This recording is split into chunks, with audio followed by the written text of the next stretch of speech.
Muy buenos días, queridos amigos, estimados hermanos. Hoy es viernes 14 de octubre del año 2022. Vamos a tener la conclusión de la lección número 3 que hemos venido estudiando durante esta semana y se ha titulado Comprendamos la naturaleza humana. Entonces Jehová Dios formó al hombre del polvo de la tierra y sopló en su nariz aliento de vida, y fue el hombre un ser viviente. Génesis capítulo 2, verso 7. Debido al engaño de la inmortalidad del alma que ha introducido el enemigo, es decir, el diablo, se hace necesario que comprendamos la naturaleza del ser humano, cómo es que realmente está constituido el ser humano, y eso lo presenta con toda claridad la Escritura, y nos dice categóricamente que el ser humano es mortal, está sujeto a la muerte debido al pecado, y aunque ese no era el plan de Dios, pero esa es la realidad por el momento. Nadie tiene inmortalidad fuera de la fuente de vida que es nuestro Dios. Domingo 9 de octubre, un ser viviente nos da con toda claridad, Génesis 2:7 nos da con toda claridad la fórmula de la vida. Entonces Jehová Dios formó al hombre del polvo de la tierra y sopló en su nariz aliento de vida, y fue el hombre un ser viviente. Eso significa que polvo más soplo de vida es igual a alma viviente o ser pensante. Este proceso de creación del hombre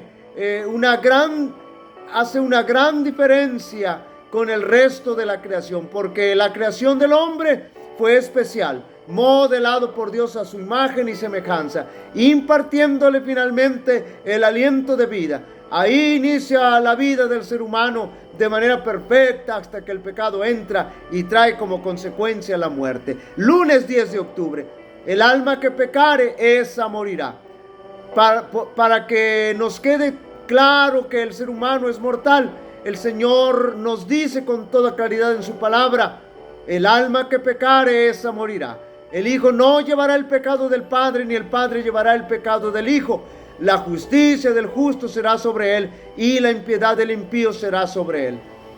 Podemos concluir que como ahora somos pecadores, somos mortales, y eso significa que todos estamos sujetos al proceso de envejecimiento hasta que finalmente llega la muerte. Descansar en el sepulcro, porque nadie va al cielo, al infierno o al purgatorio, sino que cuando llega el momento que la Biblia menciona, habremos de resucitar, unos para vida eterna y otros para perdición eterna. Martes 11 de octubre, el espíritu vuelve a Dios. Recordarán que ya vimos la fórmula de la vida. Polvo más aliento de vida es igual a ser viviente o alma viviente o ser pensante. Bueno, la vida tiene que ver con la unión de esos dos elementos, y la muerte tiene que ver con la separación de esos dos elementos, polvo y soplo de vida. El polvo vuelve a la tierra y el soplo de vida vuelve a Dios que lo dio. Y cuando esto ocurre, el ser humano deja de existir, no tiene más parte con los vivos.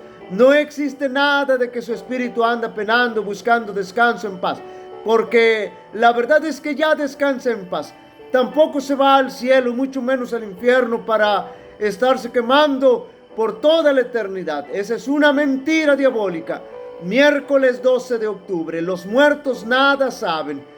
Y como decíamos que el ser humano cuando muere deja de existir, la Biblia declara que los muertos nada saben. Es decir, no existe nada de eso, de que pasa a otra dimensión y ahí existe, o que lo que muere, es el cuerpo, y el alma anda penando, porque el alma es la psique, es decir, la mente, el ser pensante, y cuando los dos elementos que se involucraron en la creación del hombre se separan, entonces el alma, su raciocinio, su psique no existe más. Cesan todos los pensamientos y actividades.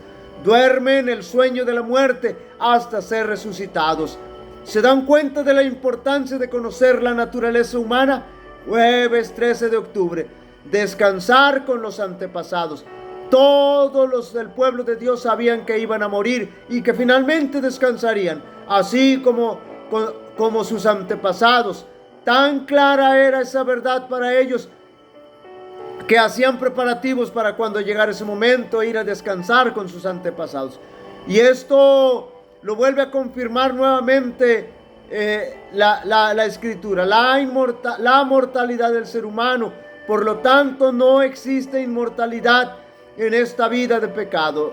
Eso será obra de Dios en el momento que su palabra lo establezca, para estudiar y meditar. Si alguna vez pasaste por una cirugía y te aplicaron anestesia general, es posible que tengas una vaga idea de cómo sería estar muerto. Pero aún así, cuando estás bajo anestesia, tu cerebro sigue funcionando.